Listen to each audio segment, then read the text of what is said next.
Welcome to The Disruption Is Now. Join us on this enlightening journey as we explore how AI is impacting our jobs, careers, lives, and the human experience. Each episode, host Greg Matusky will converse with visionaries and innovators at the forefront of AI, diving into its challenges, opportunities, and impact. So buckle up as we venture into the heart of disruption, and together, let's unfold the future. Hey, welcome to The Disruption Is Now, where we talk about everything to do with AI. And when I spoke to my right-hand man here in the studio, Dan Callahan, before today's episode, he asks, what does Sean Austin do? What's his company? And I told him what he did, and Dan goes, wow, that's really cool. And I want to tell you that throughout my recent webcasts, podcasts, and appearances, everyone I've told about the company that Sean has developed said, wow, that's really cool. So I'm excited to have him here with me. What his company, Helios Life Enterprises, does is it's created a voice recognition technology that allows analysts or companies to detect the stress level and deception that could be in the voice of a CEO in an earnings call. And I love that elevator pitch because every time I give it, Sean, people go, wow, that's where we're going. So thanks for being with us. I'm excited to talk with you. Yeah, this is going to be a fun one. Appreciate the invite, Greg. And we'll dive in. And did I say that right? Is that what Helios does? That's a pretty good elevator pitch. I think you nailed it pretty well. But it's this idea of conversational intelligence, or what we do as human beings very naturally when we use our tone, we use our acoustics with our words, right? Words being the most advanced language advanced technology human beings have ever created. This combination lets us communicate. So, I mean, everyone can always think, you talk about kind of getting people's attention.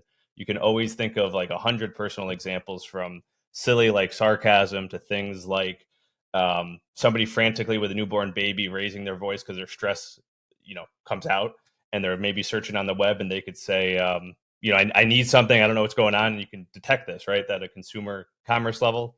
And to what you already said, and which is great, is CEOs are not immune to emotions, right? They certainly are trained to talk a certain way, but very important communicators, very important conversations, and the same principles apply. So we've taken language and this tonal acoustic part and fused it together. Well, that's really interesting to me, Sean, because my expertise is in language. I was a former professional writer. I wrote for magazines before I started my PR firm. And the whole notion of language and what generative AI has done is just mind-boggling. And the first time I saw it with OpenAI in December of 2022, I literally giggled because I had spent 30 years trying to condition my brain to write.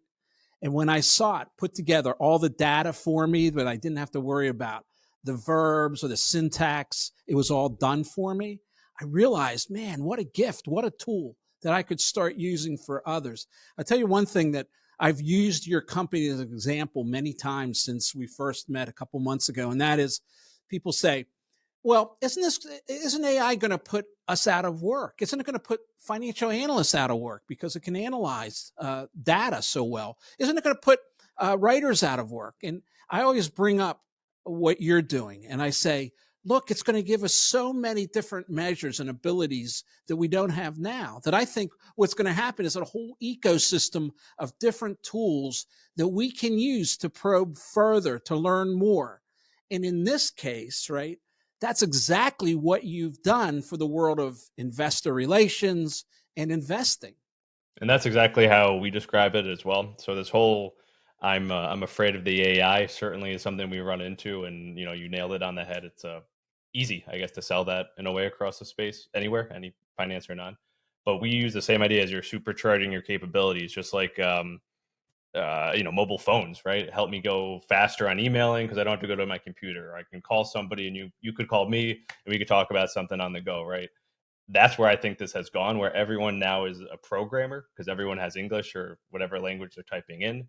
Like you said, there's capabilities that let it make data science in a way easier, like mining, right, information, but with some caveats. Like, of course, it needs to, you can't just blindly trust it, but caveats aside. And for us, we are in a place where we're bringing new information into that ecosystem, like you said, to make someone more intelligent on the nuances, right? Was I faster on this call than normal, right? If you and I jump off this and I had a way to say, well, Sean, you were talking 40% faster than normal. That does that mean I'm lying? Does that mean I'm tired? Does that mean I'm on a juice cleanse? Like, it means something, but it is very nuanced data that you could bring into the fold, right? And that doesn't scare me. I mean, I'm a little bit biased, but that doesn't scare me. But what's interesting also is that all the opportunities it would have to create even more work and opportunity for people. I do public relations, and I've been in those meetings where you're writing that earnings release, and I don't think people realize every little nuance that goes into that. Yeah. On a training basis, what a tool for me with the C-suite to be able to come back to them and say, look, there were some things that showed up on this instrument that we can correct, we can train for. So internally, it creates a better uh, value. And externally, then to those listening to it, they can dissect the conversation and learn more and decide whether this is an accurate reflection of what's being said. And the best example or best story I always use for my past is at Spotify. I use the acoustic ML capabilities of their team to become an expert at picking music. So it was at first the awareness of what is popular music, which is very similar to being aware of what attributes of a leader matter right now. So I certainly think I can hear, right? I have ears, but it took me, I think the actual number was 1 year, 55,000 minutes of listening to music with spending a time with these machines to kind of like, right, train myself. Didn't eliminate my job. It made me very valuable and very unique to grow and pick music across the world because, right, you were kind of guiding it towards the listeners, just like analysts are understanding the leaders. So that is Well, critically, I let's think, linger important. on that a little longer because I am fascinated by the connection between your experience at Spotify and what you're doing at Helios. I'm very proud of the fact I'm much older than you, but I'm proud of the fact that in 2000 I was there at the Revolution, and in fact I represented a couple of groundbreaking online music sites, including CD Now and LimeWire and Star CD and others. So let's really go into that because I think it's important to understand where voice and audio recognition plays into this whole thing. Yeah. So a little more on that story, right? So visionaries like Daniel Ek and Gustav Soderstrom. So Daniel's CEO at Spotify. Gustav is now, I believe, CSO and CPO, but basically runs product, right? Roadmap, and they've been together for I think now over a decade, right? Daniel starting the company. That idea of fusing machine learning at the acoustic level with really what's necessary in the world of music was their vision, right? So when I came along to work with a company called Tunigo, led by two main visionary guys too, I believe, with Nick Holmsten running TSX Entertainment now, and Doug Ford is over at YouTube. That idea of taking the person, so it's so applicable to the Helios, taking the person uh, expertise and blending them with what Spotify wanted to do, which is scale, right? Massive scale and intelligence. Put us in this, sort of like like a B2 bomber or something, where we have like advanced capabilities to see what's happening in real time when we program things, to understand the music more deeply because we have access to certain things, and tooling that let us scale in terms of how to like create and pick things and listen to things and all this great stuff. So that has certainly worked out for them. I mean, if anyone's using Spotify now, the DJ in it was sort of what, I can't take credit for the thing, right? But I was a piece of the team starting that, from AI to picking music to, scaled analysis. The Helios connection is, very similar. You need to understand these leaders because there's so much data out there now that's commoditized. This is the new wave of like understanding, right? Like, people lead the companies, they're making the decisions, they're not immune to emotions. Certainly with a world that's more volatile, they're even more immune, I'd say. And by having that analysis from language and tone, you can pick the winners, or at least understand them better. And what does your pipeline look like? Your timeline. You've been relatively stealth, and I guess this fall is going to be a big opportunity for you.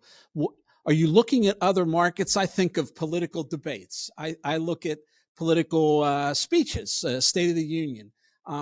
What else That's are a good you one. looking at?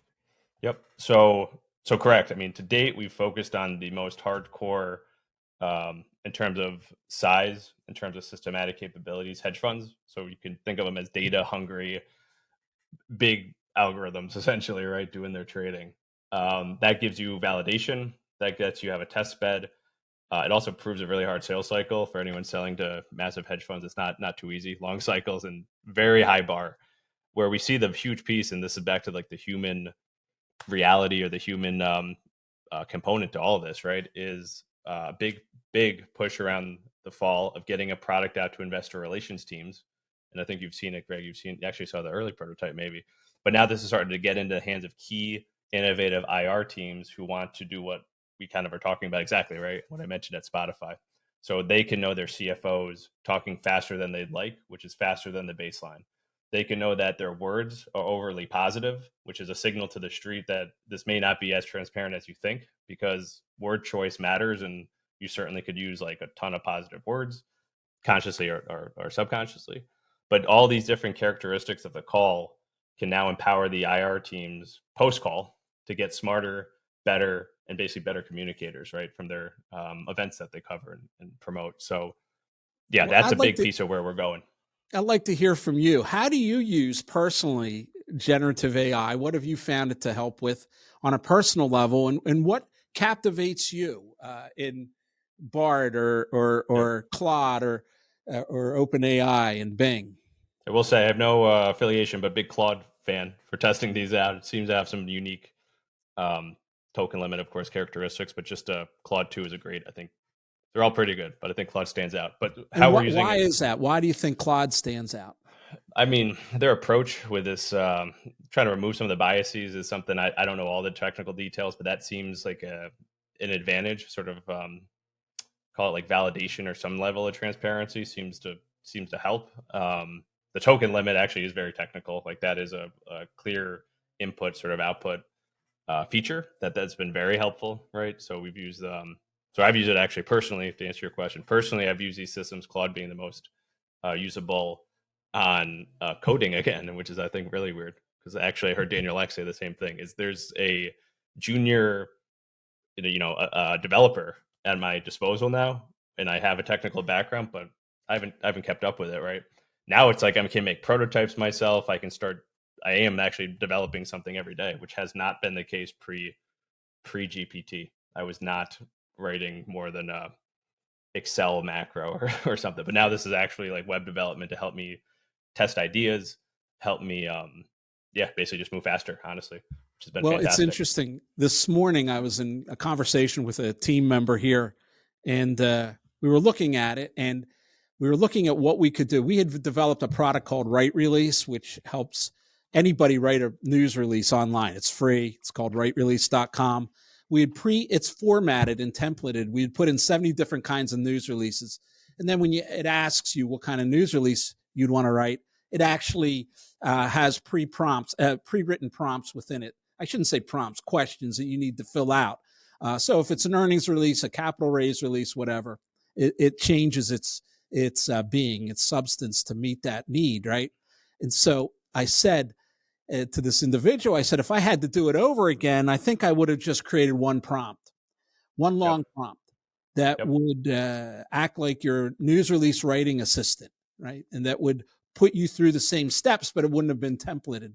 And there's a big debate. Is this going to be in the future all natural language, or will it be templated? I have a guest joining me later this week. He's created a very similar product. It's all templated. You go through it and you put in your specific information. It prompts you. So we said, Yep. could we write it? Right. So we're sitting there at 7:30 this morning, and we wrote this prompt. It's about 700 words, and it asks you what kind of release are you writing, who should be quoted. It asks you what the tone is, who the audience is, and you go along and answer the questions. And in the end, then it says, now create the release at the end. And I realized I know nothing about coding. My whole life has been words, Sean. That's what I'm known for. But I was just coding in natural language, and that's Yep. unbelievable when you come to that point and you kind of say there's such an alignment here that it's really profound, I think. And I think we've been building towards it, not to go down memory lane for too long, but like Python, when you see like the more human understandable languages that have been adopted, it makes to me a lot of sense why this has been so massively adopted, to your exact point, right? Like someone now can not deal with Excel macros, which I mean, I fight with those still. I don't know the syntax. Like Python, I send them to my son. I ask yeah, him to right, right. But that's why I wasn't in doing it daily. You know, you have to keep up with syntax and a lot of pieces. And certainly, I'm not writing stuff deploying directly to like live for what we do. But like you said, it's a programming language that everyone can use to automate certain things. It's for us, to help throw in another example. We've used it at Helios to start automating the summarization of data.